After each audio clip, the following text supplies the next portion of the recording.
లోని పాఠశాల భవనంలో ఉన్న మర్రి వృక్షం చూడండి. వెనకడ వాళ్ళు నాటిన వృక్షము ఎంత అందంగా ఎంత పెద్దగా ఉందో.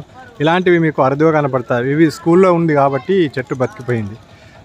ఈ చెట్టు చూడండి, పూల వర్షం కురిపించింది.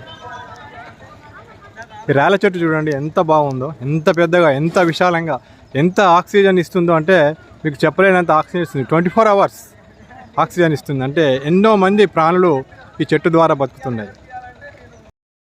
స్కూల్లో ఉన్న ఈ మర్రి చెట్టు మహావృక్షాన్ని నాటిన వారు కూడా ఇక్కడే మనకు అందుబాటులో ఉన్నారు. మీ పేరు చెప్పండి.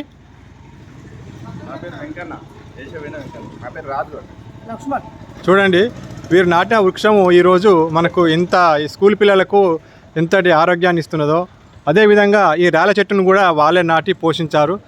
అంటే మనకు ప్రత్యక్షంగా కనబడుతుంది. కాబట్టి ప్రతి ఒక్కరు కూడా ఇలాంటి దేవాలయాలు, ఇలాంటి స్కూళ్ళల్లో ఇలాంటి పెద్ద పెద్ద మహావృక్షాలు నాటాలి.